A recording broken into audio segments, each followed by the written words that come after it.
चलिए देखिए, क्वेश्चन है ऐसी दो संख्याएं ज्ञात करें जिनका योग 2700 और गुणनफल 182।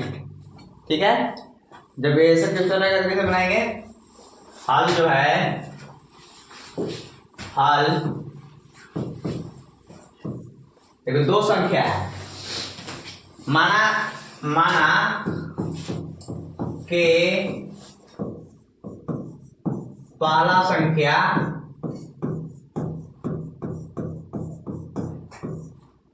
x है, कितना है? x है। तब दूसरा संख्या कितना होगा? तब दूसरा संख्या y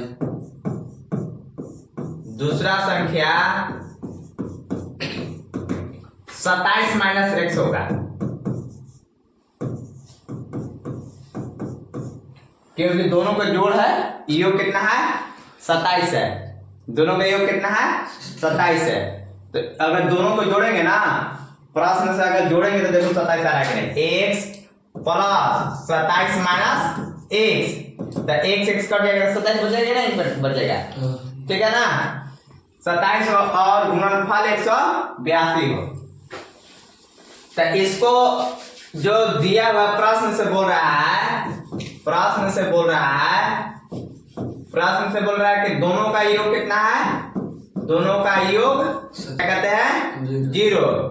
तो ये माइनस में से काम में चल जाएगा इधर प्लस में x स्क्वायर, ये प्लस में से काम जाएगा माइनस में 27x जाएगा। अब ये प्लस में है तो प्लस में 182। ठीक है, इसको पलट देते हैं, यानी कि x square minus 27x plus 182 बराबर कितना आ गया? 0 आ गया। कितना आ गया? 0। ये समझ में आ रहा है? समझ में ना? अब देखिए, अब क्या करेंगे? x स्क्वायर माइनस 27x और प्लस में 182 को क्या करेंगे आप बताइए?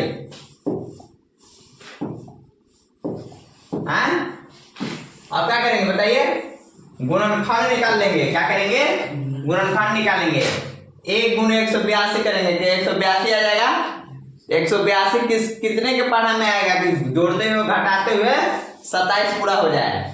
182 को जब निकालना रहता है नहीं पता चलता है तो क्या करेंगे? ऐसे लगा निकाल लेंगे, गुणनफल कर लेंगे। 91 दुना के 182 ना, और क्या आएगा?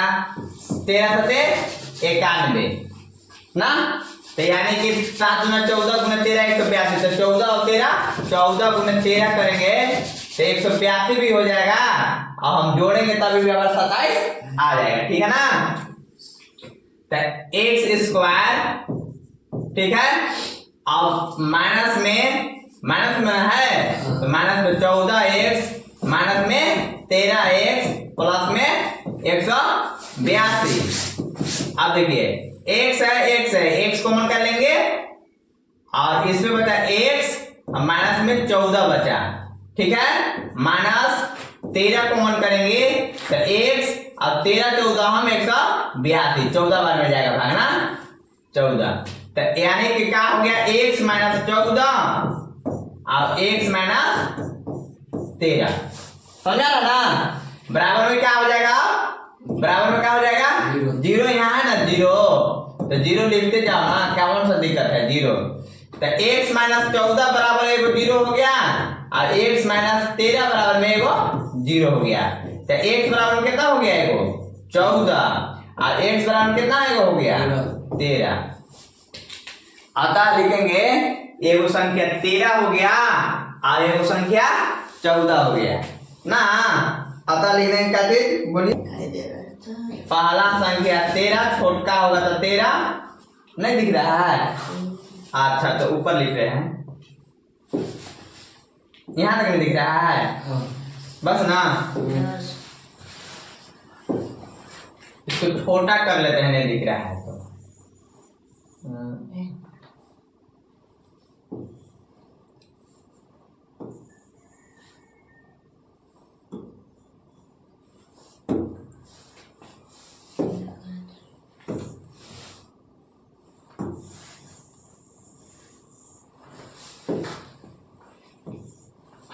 तो x बराबर आता हम लिख देंगे x बराबर 13 हो गया और ये कितना हो गया?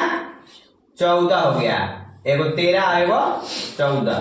आंसर। ये दोनों नियम से बता सकते हैं, एक्स और वाई मान के भी बना सकते हैं, अब वैसे भी बन सकता है ना, दोनों नियम से बनेगा। इक्वेशन आएगा तो इस प्रकार से बनाना है। Thank you. उतारिए।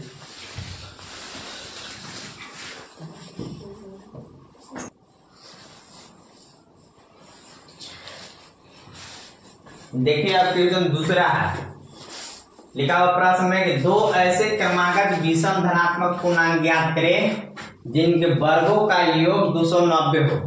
ठीक है, हल में लिख रहे हैं, हल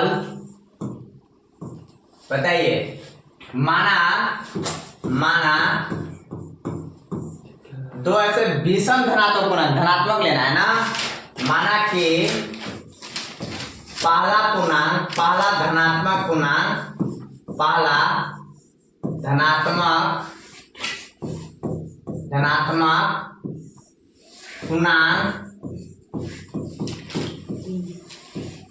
x है, तो दूसरा धनात्मक पूर्णांक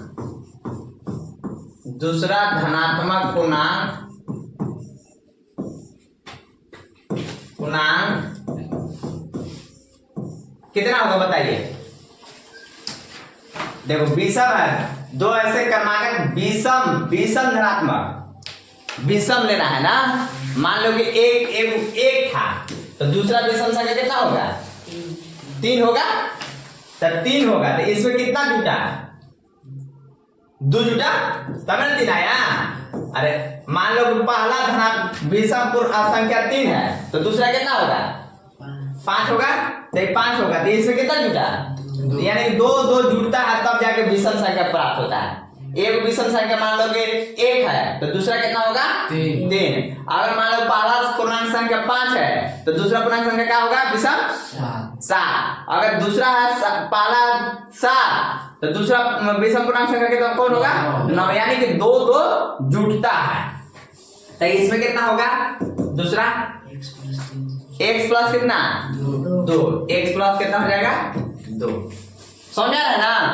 अब बताना है कि इस बोला कि दो ऐसे क्रमांक विषम धनात्मक पूर्णांक ज्ञात करें जिनके वर्गों का योग।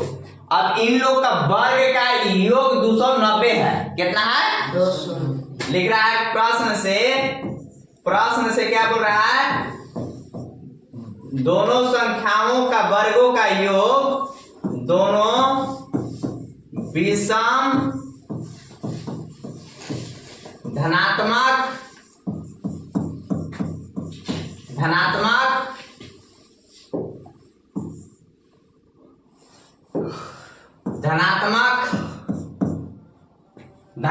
देखो प्रश्न से दोनों विषम धनात्मक संख्याओं का वर्गों का योग,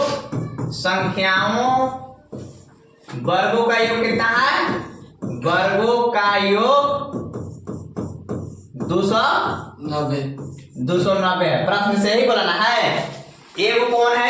x है ना, इसलिए x का स्क्वायर माने वर्ग, फिर योग है तो जोड़ x प्लस 2 का वर्ग बराबर कितना है? 290। यही प्रश्न किया था।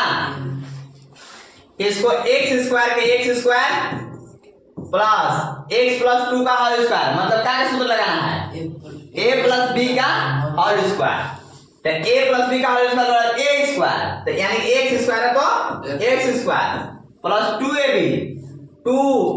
2ab यानी 2ab माने 2 दूना के 4x हो जाएगा 2ab ना। समझ में आया ना? 2ab सूत्र से बैठा दिए, समझ आया बाबू? 2 दूना 4x plus b square, b के स्क्वायर में 2 का स्क्वायर यानी कि 4 बराबर में 290। लिख दिया, कोई दिक्कत नहीं ना है?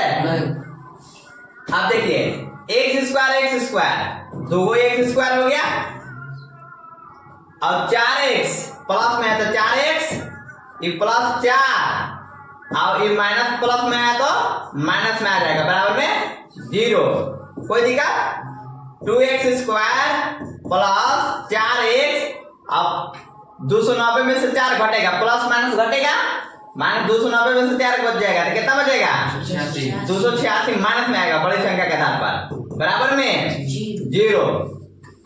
यहाँ तक समझ में आ रहा है ना? कोई दिक्कत नहीं ना है?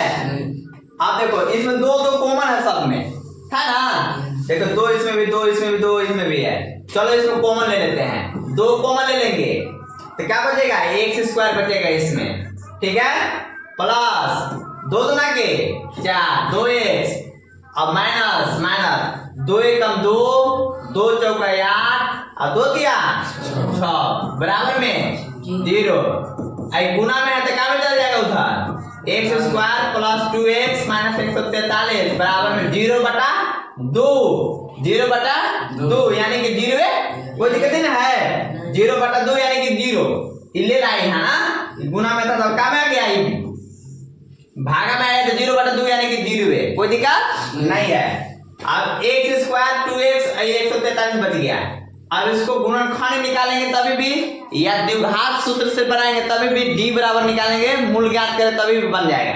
अब कौन सा बनाएं? जैसे 143 से x में मान लो गुना करेंगे, 1 में गुना करेंगे 143 आएगा तो 143 कौन के पहाड़ा में आएगा देख लेते हैं पहले। अगर इससे बनेगा तो बनाएंगे, नहीं तो कौन सा बनाएंगे? द्विघात समीकरण से बनाएंगे। जैसे 143 है, 143 किसी से कटता है, किसी के पहाड़ में आता है, कौन कौन के पहाड़ में? मान लो अगर 13 गुना 14 करेंगे तभी भी नहीं आएगा, इसे कोई से कटने वाला नहीं। 143 विषम संख्या नहीं कटने वाला है, कट रहा है क्या? 11 से कट रहा है, 11 एकम 11 और 11 दिया, समझ में आ गया ना? यानी 11 13 से कटेगा, यही दिमाग दौड़ाना है ना? तो आप देखिए क्या होगा x स्क्वायर और फिर में क्या होगा यहाँ ये प्लस में है यानी कि प्लस 12 13 लिखना पड़ेगा, 13x है ना? अब माइनस में 11x अब माइनस में 143 बराबर में 0। अब क्या करेंगे?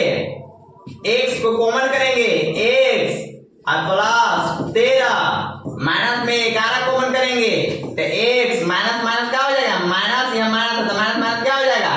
प्लस, यहाँ प्लस बैठाना पड़ेगा। 11 गुणे 13 करेंगे, 11 13 में 143 आ समझ में ना? तो x बराबर 1 का आ गया, x प्लस में 13 इंटू में कर दे रहे हैं, एक बार आओ,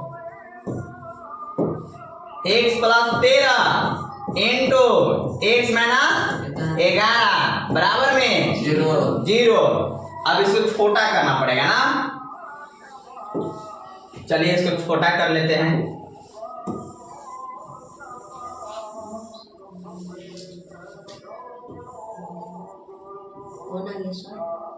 इतना में आ जाएगा ना?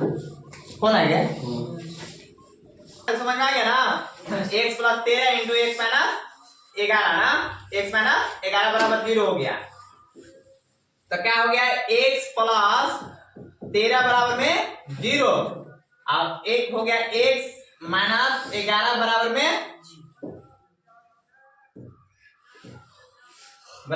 0।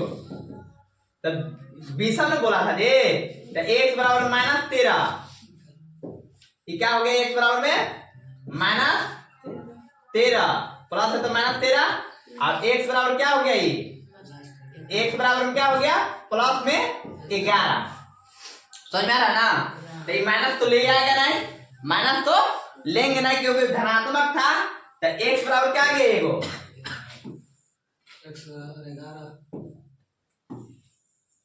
अतः पहला ना, पहला धनात्मक कितना हुआ? अतः पहला पूर्णांक कितना हो गया? पहला पूर्णांक x बराबर कितना? 11 और दूसरा पूर्णांक कितना हो जाएगा? दूसरा पूर्णांक कितना माना है?